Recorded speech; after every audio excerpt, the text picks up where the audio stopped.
So hello everyone. As a homeopathic physician आप जितने भी स्ट्रगल्स कर रहे हो उनको देखते हुए आप ये सोचते होगे कि यार why we are doing all this. तो इस चीज़ का जो आंसर है ना वो इस बुक के सेकंड चैप्टर में दे रखा है, जिसका नाम है antagonism between homeopathy and allopathy. इसमें आपको ये बात समझ आएगी कि जो मास्टर हैनीमैन थे जिन्होंने होम्योपैथी को बनाया, उनको कितना स्ट्रगल करना पड़ा इसको एज अ साइंस खड़ा करने में। तब आपको समझ आएगा कि जो ट्रुथ होता है, जब आप किसी ऐसे रास्ते पे चलते हो जहाँ पे आप ट्रुथ के लिए लड़ रहे हो, जहाँ पे आप एक ऐसी सोसाइटी में जिसमें पहले से कुछ नॉर्म्स, कुछ प्रिंसिपल्स फिक्स हैं, जिनके फॉलोअर्स फिक्स हैं, उनके फॉलोअर्स बहुत अच्छी अच्छी पोजीशंस पे ऑलरेडी बैठे हुए हैं और पावर होल्ड कर रहे हैं, उनको अगर आप चैलेंज करते हुए अपना एक ट्रुथ सबके सामने लाना चाहोगे या फिर कोई ऐसा चीज़ जो लोगों के वेलफेयर के लिए काम आए वो सबके सामने लाना चाहोगे, तो आपको कितनी हार्डशिप्स का फेस करना पड़ेगा, ये आपको इस चैप्टर में देखने को मिलेगा। ठीक है, इसमें बिल्कुल होम्योपैथी की जब से डिस्कवरी हुई 1790 में, जब क्विलेंस मटेरिया मेडिका का डॉक्टर हैनीमैन ट्रांसलेशन कर रहे थे, उसमें जब होम्योपैथी के बारे में उन्हें थॉट आया, उससे भी बहुत पहले का जो बैकग्राउंड है डॉक्टर हैनीमैन का, इस चैप्टर में वो बताया गया है कि कैसे डॉक्टर हैनीमैन एक इतने एक्सीलेंट फिजिशियन थे कि डॉक्टर ह्यूफलैंड ने उनको प्रेज़ किया था। और doctor Hufeland one of the greatest physician थे उस टाइम के, एलोपैथिक फिजिशियन, और उन्होंने डॉक्टर हैनीमैन को प्रेज़ किया था, कहा था कि वो one of the greatest physician है। और डॉक्टर हैनीमैन को बोला जाता है he was undoubtedly a man of genius, a scholar, a man of indefatigable industry and dauntless energy. और ये जो दो क्वालिटीज़ हैं ना, ये इस चैप्टर में डॉक्टर कैरोल डेनहम ने बताई हैं। इनकी वजह से ही जब डॉक्टर हैनीमैन के पास वो मोमेंट आया, न्यूटन का एप्पल गिरने जैसा मोमेंट, मतलब जब वो क्विलेंस मटेरिया मेडिका ट्रांसलेट कर रहे थे तब उनके दिमाग में आया कि कैसे इसकी बिटरनेस को वो प्रॉपर्टी बताया जा रहा है जिसकी वजह से ये मलेरिया जैसे फीवर को क्योर कर सकती है, बट एक्चुअली में वो था नहीं। तो उन्होंने उस चीज़ को खुद पे ट्राई किया, और खुद पे ट्राई करके जब उन्हें पता चला कि क्यों ये जो सिंकोना बार्क है, ये जो पेरुवियन बार्क है, ये जो सेम टाइप का मलेरिया फीवर है या फिर सेम टाइप का जो इंटरमिटेंट फीवर है वो प्रोड्यूस कर सकती है एक बॉडी में, इसी वजह से इस टाइप के फीवर को क्योर कर सकती है। ये आइडिया आने से पहले भी डॉक्टर हैनीमैन एक बहुत अच्छे स्कॉलर थे। उनकी इससे पहले की भी बहुत सारी राइटिंग्स हैं जिससे पता चलता है कि उनकी जो नॉलेज थी अबाउट मेडिसिन वो बाकी सबसे बहुत ज़्यादा थी, और he was a great genius, और उनका जो माइंड था वो थोड़े अलग तरीके से काम करता था। और इसी वजह से जब उन्होंने होम्योपैथी की खोज की और उन्हें पता चल गया कि ऐसा कोई प्रिंसिपल नेचर में एग्जिस्ट करता है, तो वो वहीं पे नहीं रुके।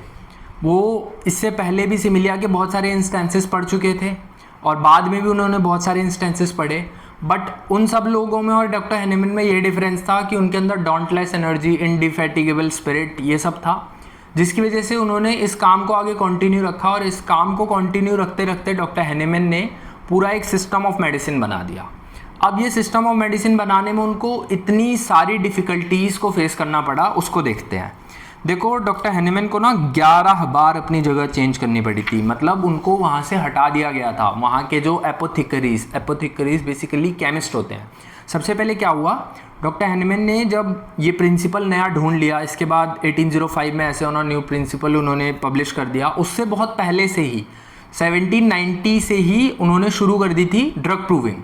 वो खुद पे, अपने पेशेंट्स पे, अपनी प्रैक्टिस उनकी बहुत अच्छी थी क्योंकि उनको बहुत अच्छी नॉलेज थी, अपनी बनाई हुई मेडिसिन, सिंपल सिंगल रेमेडीज़ देने लगे थे, और जिससे उसकी ड्रग प्रूविंग भी हो रही थी और पेशेंट्स क्योर भी हो रहे थे। अब ये बात सबको पसंद नहीं आई, तो उनकी प्रैक्टिस को रोकने के लिए उन पे केस कर दिया गया। और एपोथिकरीज मतलब जो केमिस्ट थे, उन्होंने बोला कि आपके पास लाइसेंस नहीं है, जबकि डॉक्टर हैनीमैन खुद भी एक केमिस्ट थे और वो कोई भी कंपाउंड चीज़ नहीं बना रहे थे। He was making simple things, है ना, सिंगल सिंपल रेमेडी बना रहे थे, ही वॉज नॉट कंपाउंडिंग।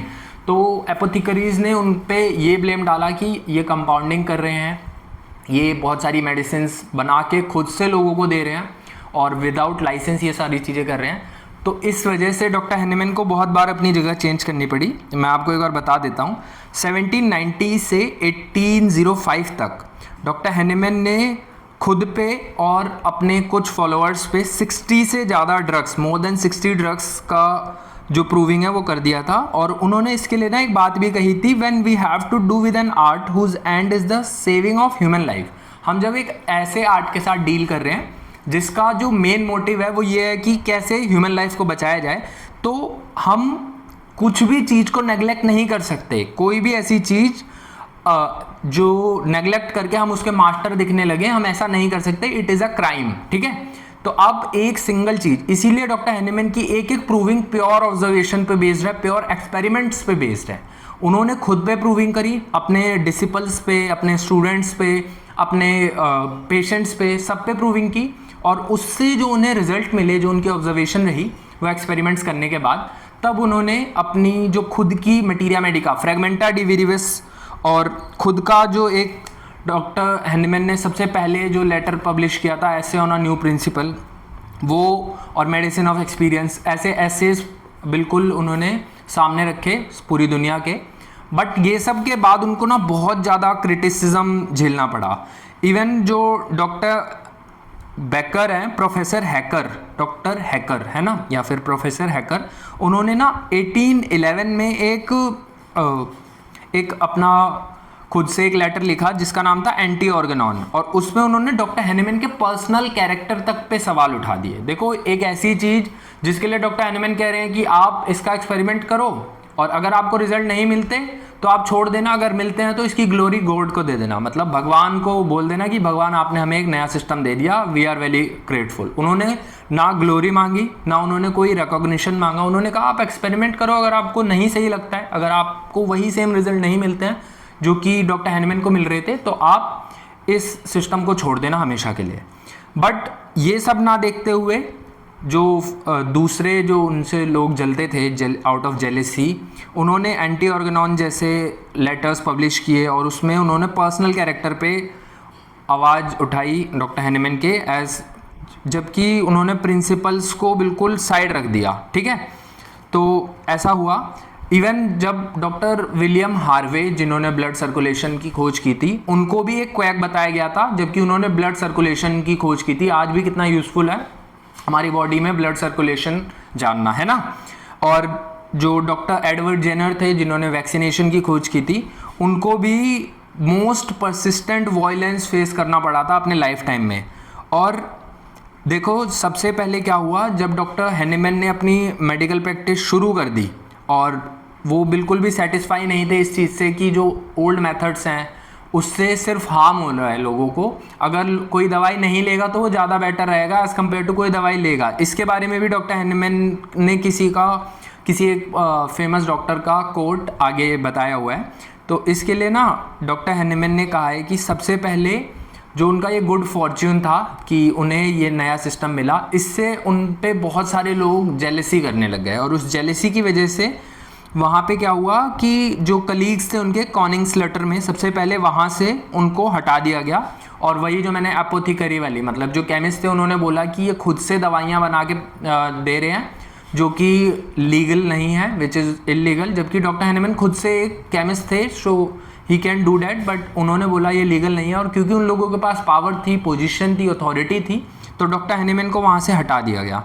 फिर वो डॉक्टर हैनीमैन चले गए कॉनिंग्स लेटर से, और वहाँ से वो चले गए हैम्बर्ग। ठीक है, अब हैम्बर्ग के बाद वो एल्टोना चले गए और 11 बार उनको ऐसे हटाया गया। और जो लास्ट प्लेस थी जहाँ से उन्हें हटाया गया था वो थी लिप्जिग, जो कि उनके हार्ट के बहुत पास थी। एक पिक्यूलर उनको अफेक्शन था उस जगह से, क्योंकि वहाँ पे उन्होंने अपनी अर्लीस्ट मेडिकल स्टडीज़ करी थी।